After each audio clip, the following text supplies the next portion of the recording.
Magandang gabi sa ating lahat. Muli po tayong nagbabalik dito sa ating channel at sa ngayon muli natin ibabahagi itong balita na tungkol pa rin po ito sa bicameral report na kung saan ay tila naghuhugas kamay itong mga taong ito.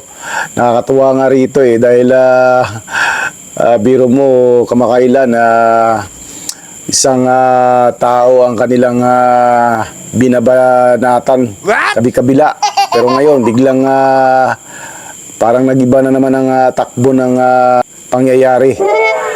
Yung bicameral report na tila ayaw din na tanggapin ng Malacanang sa kanila isisi yung nakablanko yung bicam report. Ang sinisisi dito ni Bersamin ay yung Senado saka yung Kamara. Dahil siyempre naman, kaya nga tinawag na bicameral report ito dahil ang dalawang grupo na ito, sila ang mga nakapirma dito kaya sa kanila ay sinisisi ni Bersamin at maging ang Pangulo ay hindi daw wala daw kinalaman dito.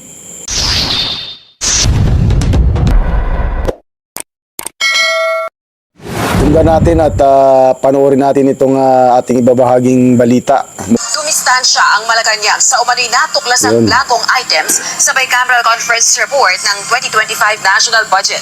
Ayon kay Executive Secretary Lucas Bersamin, ang dapat sumagot sa isyung ito ay ang mga nasa Senado at Kamara. Ito ang balita ni Elmar Buho. Hindi dapat isisi sa Malacanang ang umano'y nakitang blankong items o halaga sa bicameral conference report para sa panukalan 2025 national budget. Ayon kay Executive Secretary Lucas Bersamin, ang nakarating sa Malacanang ay ang enrolled bill na nilagdaan ni Pangulong Ferdinand Marcos Jr. Kaya naman hindi anya mananagot ang Malacanang sakaling iakyat sa Korte Suprema ang isyung ito sa 2025 budget. Ang problema natin dyan is hindi kami ang mananagot dyan kung meron mang pagkukulang sa bagay na yan dahil BICAM report yan Wala kami kinalaman sa BICAM report. Ang may kinalaman lang kami.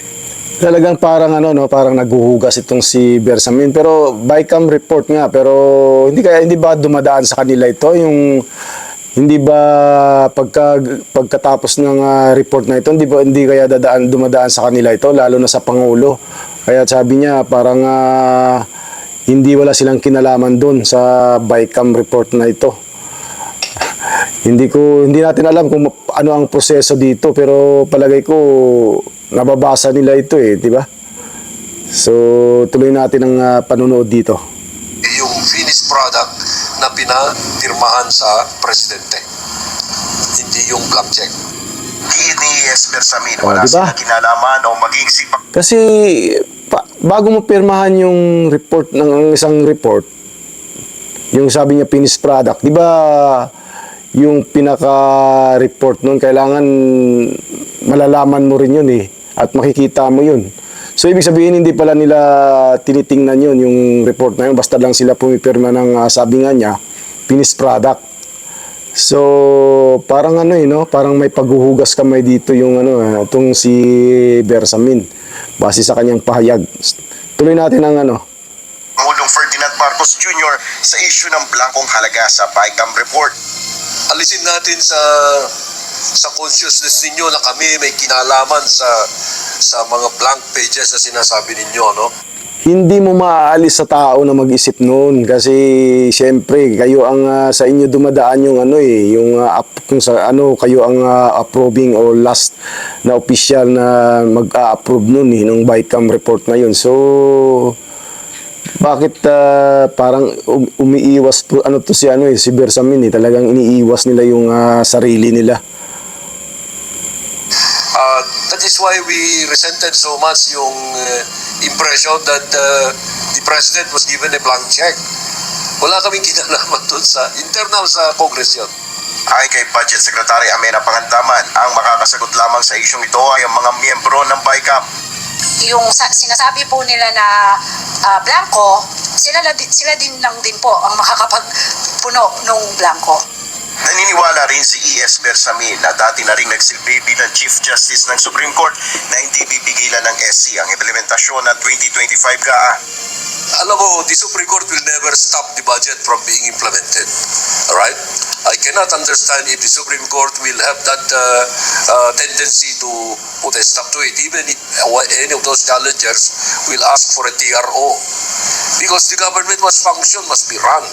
Ilang individual ang nagpaplano na iakyat sa Korte Suprema ang issue sa umunoy blankong item sa BICAM Committee Report sa 2025 budget.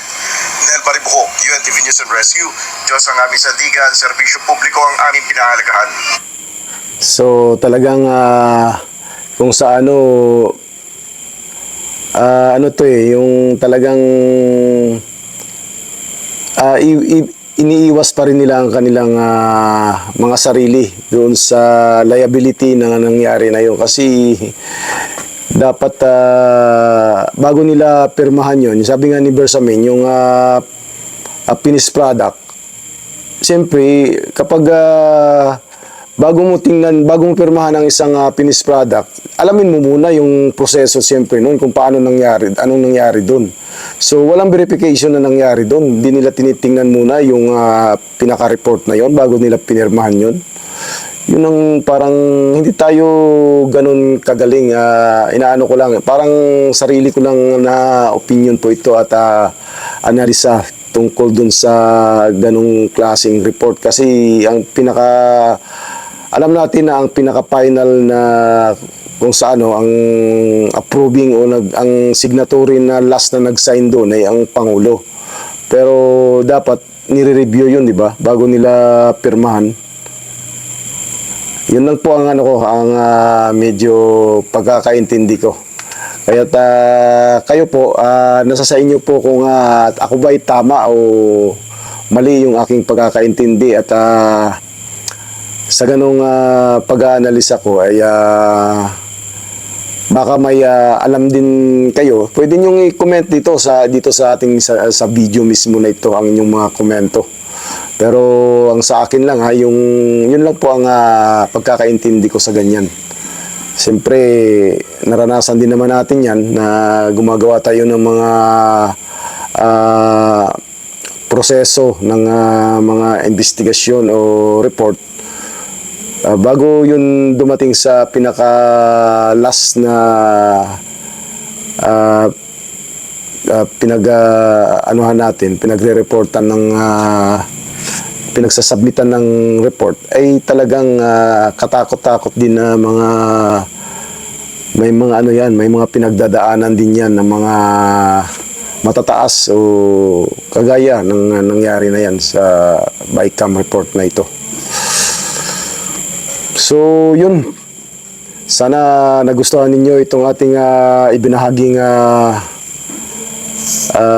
news. Maraming salamat pong muli sa inyong panonood at kung hindi ka pa nakapag-subscribe dito sa ating channel, i-subscribe nyo na po at pwede rin kayong mag-join dito sa ating channel at para po mas lalo natin na matulungan ng ating channel na mapaganda itong Kung meron man po kayong opinion, komento, reaction na kaugnay po dito sa ating mga ibinabahagi, pwede po kayong mag-comment dito sa ating channel mismo na ito o dito mismo sa video na ito.